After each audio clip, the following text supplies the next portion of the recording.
आज के क्लास में हम लोग डिस्कस करेंगे टाइडल एनर्जी के बारे में और जानेंगे कि आखिर टाइडल एनर्जी क्या होता है। तो सबसे पहले पॉइंट में हम लोग शुरुआत करेंगे, क्या लिखा हुआ है देखिए, energy generated from tides is called tidal energy.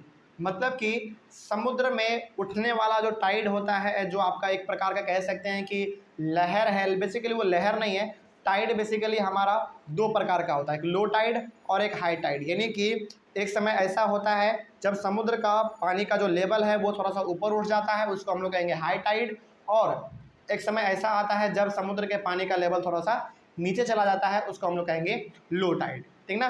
तो पानी के ऊपर उठने से और पानी के नीचे गिरने से, यानी कि पानी के लेवल का ऊपर होना नीचे होना, ऊपर होना नीचे होना, इस प्रकार के चीज़ों के होने की वजह से जो हमारा एनर्जी मिलता है उसी को हम लोग कहेंगे टाइडल एनर्जी। यानी कि पानी, समुद्र का पानी का लेवल ऊपर होना, उसके लेवल को नीचे होना, ऊपर होना नीचे होना, इसके द्वारा भी हमारा इलेक्ट्रिसिटी बनाया जाता है और उसी को हम लोग कहते हैं टाइडल एनर्जी। ठीक है, चलिए इसको, इसके लिए भी हम लोग एक डायग्राम देखेंगे। इसके लिए भी आपके बुक का ही एक डायग्राम लेंगे, हम लोग समझेंगे। लेकिन फिलहाल अभी आप यहाँ पे ये ध्यान में रखिए कि समुद्र के जो पानी है, यानी कि समुद्र का जो पानी है उसका लेवल कभी उठता है कभी बैठता है, यानी कि ऊपर नीचे होता रहता है। और पानी के ऊपर नीचे होने के वजह से भी हम लोग क्या कर लेते हैं, इलेक्ट्रिसिटी को प्रोड्यूस कर लेते हैं। उसी को हम लोग कहेंगे टाइडल एनर्जी। ठीक है, आगे, tidal energy can be used by building dams at narrow openings of the sea. अब सवाल है कि टाइडल एनर्जी का इस्तेमाल हम लोग कैसे करेंगे, कैसे हम लोग टाइड्स का इस्तेमाल करके एनर्जी को बनाएंगे, यानी कि इलेक्ट्रिसिटी को प्रोड्यूस करेंगे कैसे। इसके लिए आपको क्या करना पड़ेगा, समुद्र में, यानी कि समुद्र के एक छोटे से हिस्से में आपको डैम बनाना पड़ेगा। क्या बनाना पड़ेगा, डैम बनाना पड़ेगा। और उसमें क्या करना पड़ेगा आपको, उसके अंदर में, यानी कि डैम के नीचे आपको होल करना पड़ेगा। डायग्राम देखेंगे तो आपको ज़्यादा समझ में आ जाएगा। ठीक है, चलिए आगे बढ़ते हैं। फिर ड्यूरिंग हाई टाइड, यानी कि हाई टाइड का मतलब क्या, जब समुद्र का पानी का लेवल ऊपर उठ जाता है उस समय the energy of the tides is use to turn the turbine installed in the dam to produce electricity. यानी कि जब आपके समुद्र के पानी का लेवल ऊपर उठता है तो उस समय पे हम लोग टाइड के एनर्जी को इस्तेमाल कर लेते हैं, क्या मूव करवाने में, टरबाइन मूव करवाने में। यानी कि टाइड का इस्तेमाल हम लोग करते हैं टरबाइन को मूव करवाने में, और उससे क्या होता है फिर आपका, उससे फिर आपका इलेक्ट्रिसिटी प्रोड्यूस होता है। ठीक ना। चलिए इसके लिए आपके पास एक डायग्राम आएगा अभी तुरंत, उसके बाद फिर आप डायग्राम से ज़्यादा समझ पाएंगे और वो डायग्राम आपके एनसीईआरटी बुक का ही है। देखिए ध्यान से, इस डायग्राम को ध्यान से देखिए, ये आपके बुक का डायग्राम है, एनसीईआरटी बुक में दिया हुआ है। ये जो है ना, यहाँ पे जो आप देख रहे हैं बीच में, ये थोड़ा सा समुद्र वाला हिस्सा है। ठीक है ना। और समुद्र के ऊपर बीचों बीच समुद्र का हिस्सा नहीं है, मतलब कि समुद्र के थोड़ा सा बगल वाला हिस्सा है जहाँ पे कि पानी का थोड़ा सा संख्या क्या हो, कम हो, ज़्यादा ना हो। हालांकि समुद्र तो बहुत गहरा है, तो वहाँ पे बहुत गहरे वाले जगह में आप डैम नहीं बना सकते। तो ये ऐसा जगह का है जहाँ पे कि समुद्र का पानी थोड़ा सा कम होता है। तो इसके ऊपर देखिए ये डैम बना हुआ है, बेसिकली ये डैम ही है हमारा। और डैम के नीचे देखिए छोटा छोटा होल है ना, यहाँ पे हो गया, फिर यहाँ पे हो गया, फिर ये हो गया, फिर ये हो गया, ये होल है। ठीक है ना। और इन सारे होल में क्या लगा हुआ है आपका, ये एक टरबाइन लगा हुआ है। देखिए ध्यान से, टरबाइन का ये पंखी हो गया, ठीक है, और ये हो गया आपका जनरेटर। तो जब हाई टाइड होता है, इधर वाला आपका जो है ये हाई टाइड है। ठीक है, यहाँ पे दो बाउंड्री आपका बना हुआ है, ये बाउंड्री आपका बना हुआ है, इधर वाला एरिया हो गया आपका हाई टाइड वाला, इधर का हो गया आपका लो टाइड वाला। ठीक ना।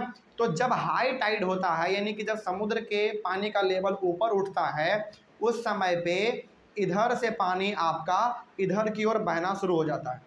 यानी कि इधर हाई टाइड इधर लिखा हुआ है ना, देखिए यहाँ पे हाई टाइड लिखा हुआ है, इधर से आपका पानी इधर की ओर बहना शुरू होता है। और वो किसके थ्रू बहेगा, इस होल के थ्रू बहेगा। और इस होल के थ्रू जब पानी आपका इधर बहेगा लो टाइड की ओर, इधर वाले एरिया की ओर, उस समय पे पानी बहने की वजह से आपका टरबाइन क्या होगा, घूमेगा। और टरबाइन जब आपका घूमेगा तो जनरेटर आपका ऑटोमेटिक चालू हो जाएगा। ठीक है। और जब ऐसा होगा, यानी कि टरबाइन घूमेगा तब जाकर आपका जनरेटर चालू होगा, और जिस समय ऐसा होता है उस समय फिर आपका इलेक्ट्रिसिटी बनना चालू हो जाता है। तो इस प्रकार से आप यहाँ पे ये चीज़ समझ गए कि जब समुद्र के पानी का लेवल, समुद्र के पानी का लेवल जब हमारा ऊपर हो जाता है, यानी कि ज़्यादा उठ जाता है, तो उस समय पे डैम के नीचे जो छोटा छोटा होल बना हुआ है उसके थ्रू हमारा पानी अंदर घुसता है और आपका टरबाइन नचता है। उसके मदद से आपका जनरेटर फिर चालू हो जाता है, फिर आपका इलेक्ट्रिसिटी बनना शुरू हो जाता है। तो ये बेसिकली आपने इस डायग्राम में देख लिया, ठीक ना। चलिए आगे बढ़ते हैं फिर। तो ये आपका हो गया वही वाला, इधर आपका लो टाइड था, इधर आपका हाई टाइड है, ठीक है ना। चलिए आगे बढ़ते हैं फिर।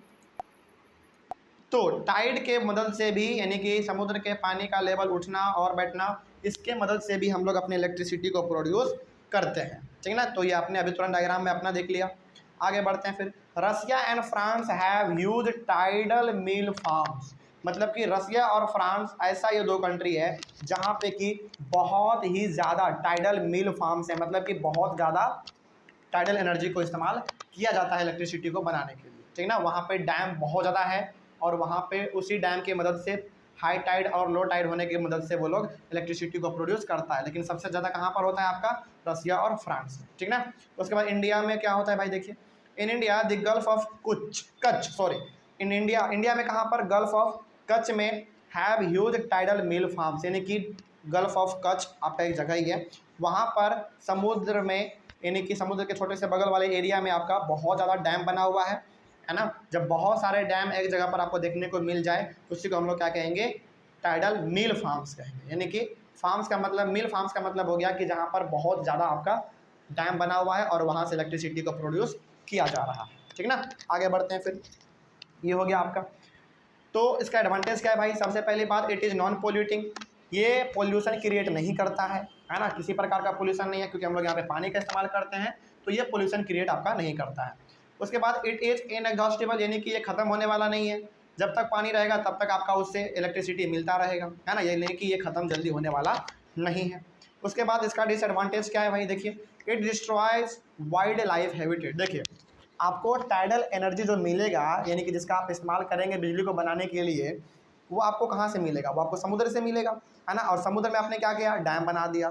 तो इसके वजह से क्या होता है कि समुद्र में रहने वाले जितने भी हमारे छोटे मोटे जानवर हैं, जैसे मछली हो गए, व्हेल हो गए, शार्क हो गए, उनको थोड़ा सा डिस्टर्ब हो जाता है, यानी कि उनका जो जीवन है वो खतरे में पड़ जाता है, ठीक ना। तो इसके मदद से, यानी कि इसके वजह से ये होता है कि थोड़ा बहुत हमारा जो जो पानी में रहने वाला हमारा जो जानवर है उसको थोड़ा सा नुकसान होता है, ठीक है ना, क्योंकि आप डैम बना रहे हैं भाई।